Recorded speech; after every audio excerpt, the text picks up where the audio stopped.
Let's talk about Forspoken. Forspoken is currently sitting at mixed reviews on Steam and was getting a lot of flack on Twitter and social media for the dialogue. I'm not really a story guy. I'm usually all about the mechanics and the gameplay, so I was really excited about the action and the combat when I saw the trailer of Forspoken, which I think a lot of people were. And I must say, on that front, it doesn't disappoint. So you start off as a troubled 20-year-old with a sad past. The game starts you off in court. You're in court wearing a beanie, not usually something court accepts, not that I know, smile. And then you get out of court and, wait, what's going on? Why is my camera spinning? Congratulations, everyone. Once again, I've broken a game within 5 minutes of starting it. Players were pretty upset on Steam about the camera being bugged for keyboard and mouse players. It's working fine for controller players. The only way I got this to fix itself was by plugging in a controller, restarting the game, putting the controller off to the side, and continuing to play with the keyboard and mouse. I've been really enjoying using the mouse and keyboard, but after seeing some clips of people and what they can do with the controller, I'm thinking about switching back. So the story goes on and yada yada yada, teleported to another world, and yeah, you can just look that up for yourself. But basically what I want to get into is the game itself. There's been a lot of complaints about the game, and I don't really think they're warranted, except for a few. This game has a ton of cool game mechanics, magic spells, there's small little dungeons, you can roam around the world collecting better gear, you can upgrade your gear, there's very simple crafting, I mean simple, and there's just plenty of things to unlock and make you stronger. And you really benefit from exploring. Your character will get stronger and you'll be able to unlock things that I don't really want to spoil. But if you watch the trailer, you'll understand what I mean. The game just looks sick. The best part of the game is the combat and movement. This is what I was excited about. I'm not really a story guy, honestly. Fighting is fun. It's chaotic, but beautiful. It's definitely more fluid, I think, on a controller after seeing some of the gameplay from others, and I think that's why I'm going to switch back to it.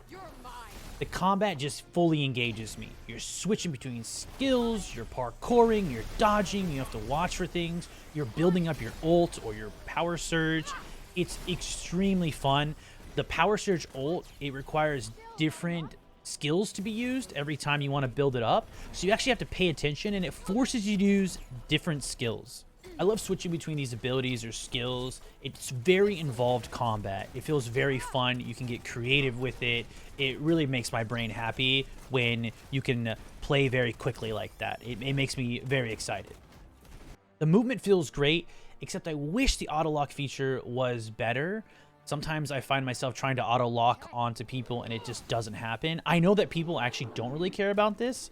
And some people hate auto lock, but for me, because I move around so crazy, I love having auto lock. It kind of helps me orientate myself a little better, but maybe it feels better on a controller, which is why I kind of want to go back and try the controller again. So let's talk about the worst part of the game. Optimization, hands down. I'm on a 3070 Ti, 32 gigs of DDR5, 12700 KF Intel. The game's on an M2 SSD. I'm getting 90 to 100 FPS on standard/medium settings while not streaming. When I am streaming, I'm getting about 60 to 70 FPS. On Ultra, when I'm not streaming, I'm getting about 50 to 60 FPS. And oh yeah, I'm only on 1920 by 1080. So you ultra wide and 4K nerds are going to be hurting with this game. The game also doesn't really look as good as it did in the trailers. Right? Yeah, we get it. Cinematic trailers, they never look like the game, right? But the gameplay trailers looked really good and really good on performance. But that's not the case here in the actual game.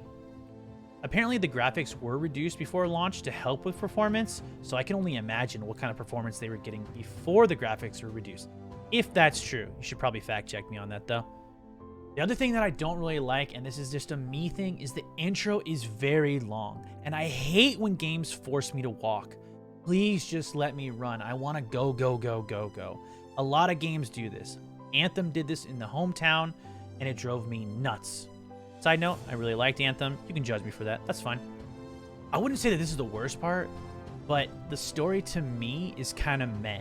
But I've already told you, I'm not a story guy. So you can be like, who cares what you think, Link? You don't even like stories. And I'll be like, yeah, that's true. I know some people who actually really love the story, so take that with a grain of salt. I just feel like the semi-long intro, there could have been more done with it. I feel like there could have been more done with the same amount of time and budget. Sometimes I feel like this in movies too. Why did they choose to do this instead of that? It would have had more impact with the same budget and time. Mom says I should have been a director. I just didn't get any feelings or emotions from the beginning of the story. But again, not a story guy. Another thing that I have to talk about is the dialogue, which actually upsets me in not the way that you think it would. What is this? And who are you? I'm the archivist. Auden told me you were clever. How do you not know what a book is? No, I know what a book is. You don't look like an archivist. You don't look like a hero. That's because I'm not. I actually really like the dialogue a lot.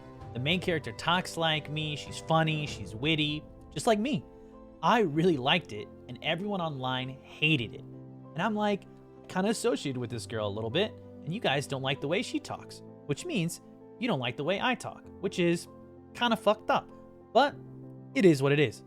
The thing is, for sure there is some dumb dialogue in the game. But every game or movie has some dumb dialogue that makes you raise an eyebrow and be like, what? Why would you say that? So it's like, I just think it's not that big of a deal. I think the dialogue's fine. And sometimes I'm actually laughing. But a lot of people don't like it, so whatever. The biggest issue on top of all this, which really enhances the anger and frustration of a lot of people, is the price tag. In the United States, this game is $70. Everyone expects it to be very optimized. That extra $10 that people are spending makes a huge difference in how much people judge the game and how harshly they judge the game. Oh yeah, and it's only $70 in the United States. Outside of the US, in Canada, I heard it's around 100 Canadian dollars, whatever that is, and other countries have it just as bad. For $100, I would be super upset about the optimization. And reading the Steam reviews, this is what I saw. Everyone was upset about the optimization. I'll probably say optimization at least 3 more times. But even knowing all this, if you have a good PC or a new console and you have the money, I recommend buying the game. The combat and mechanics are great. The story is okay. I really like the dialogue, and everything else in the world, including the mechanics and combat, which I am repeating myself now, it's good. There's a lot to the game, and you can be creative with your fighting style and your magic and your abilities, and you can look and loot stuff and upgrade. I'm not a big looter, but I know people are very excited about the loot in this game because you explore the world and you get stronger. I highly recommend this game, but only if you have the money, a good PC, or the current gen consoles. This game actually reminds me a little bit of Spellbreak, and I was like, man, what if this game and Spellbreak had a baby? That would actually be an insane game. And that's what I think about Forspoken. If you liked the video, please like, comment, or subscribe. I stream on Twitch at Linkypoo every week. Peace out.